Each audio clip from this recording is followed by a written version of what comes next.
Guys ഞാനില്ലേ നാഗാലാൻഡിൽ നിന്ന് മേഘാലയക്ക് lift അടിക്കായിരുന്നേ. അപ്പോൾ രാത്രി വരെ ലിഫ്റ്റ് കിട്ടി. അപ്പോൾ അത് കഴിഞ്ഞ് ലിഫ്റ്റ് കിട്ടാത്തതുകൊണ്ട് ഞാൻ ഒരു പെട്രോൾ പമ്പിൽ പോയി. അപ്പോൾ പമ്പുകാർ പറയാ ട്രക്കുകാർക്ക് മാത്രമേ കയറ്റാൻ പറ്റുള്ളൂ പറഞ്ഞിട്ട് ആ പമ്പുകാർ സമ്മതിച്ചില്ല. പിന്നെ വേറെ പമ്പിൽ പോയി. ആ പമ്പിൽ പോയപ്പോൾ അത് 24 hour അല്ല, 12 hour. പിന്നെ എന്ത് ചെയ്യണമെന്നാക്കിയിരിക്കുമ്പോൾ ഞാനൊരു 24 hour ഷോപ്പ് കണ്ട്. ആ ഷോപ്പിൽ പോയി കിടക്കാൻ വിചാരിച്ച്. അപ്പോൾ അവിടെ പോയപ്പം അവിടെ ഒരു ബായി മലയാളത്തിൽ സംസാരിച്ച്. ആ ബായി കേരളത്തിൽ ജോലി ചെയ്തിട്ടുണ്ടായിരുന്നു 10-12 വർഷം. അപ്പോൾ ആ ബായി പറഞ്ഞു ബായിൻ്റെ വീട്ടിലേക്ക് വന്നോളാൻ പറഞ്ഞ്. അപ്പോൾ ബായിൻ്റെ വീട്ടിലോട്ട് വന്ന്. അപ്പോൾ ഇതാണ് ബായിൻ്റെ വീട്. ഇതാണ് ബായി കിടക്കാൻ നല്ല സ്ഥലം തന്നെ. ഇന്ന് റോട്ടിൽ കിടക്കുമെന്ന് വിചാരിച്ചിരുന്ന ഞാനിപ്പോൾ ആസാമിലെ മലയാളം സംസാരിക്കുന്ന ബായിൻ്റെ വീട്ടിലാണ് ഇപ്പോൾ താമസിക്കുന്നത്. ഇതാണ് റൂമും കാര്യങ്ങളൊക്കെ.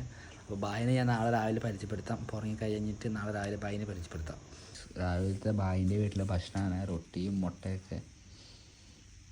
അപ്പോൾ ഞാൻ പറഞ്ഞില്ല എനിക്ക് ഇതിൻ്റെ സ്റ്റേ ഒക്കെ തന്ന ബായി. ഇതാണ് ബായി.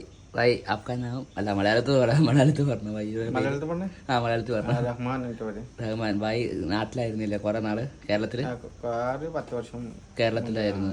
അപ്പൊ മലയാളമൊക്കെ ഇപ്പൊ കുറച്ച് മനസ്സിലായി, കുറച്ച് അറിയാം.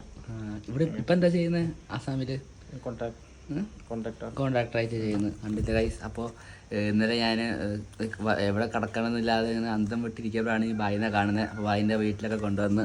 ഇതാണ് ബായിൻ്റെ വീട്, സ്ഥലമൊക്കെ. ഇത് ബായിൻ്റെ 2 കൂട്ടുകാരാണ്. പുള്ളിക്ക് മലയാളം അറിയാം. പുള്ളി നാട്ടിലായിരുന്നു അല്ലേ, കേരളത്തിൽ. പുള്ളി ഇവിടെ തന്നെ ഒരാളാണ്. അപ്പോൾ ഇതാണ് ഗൈസ് ആസാമി ആൾക്കാരൊക്കെ.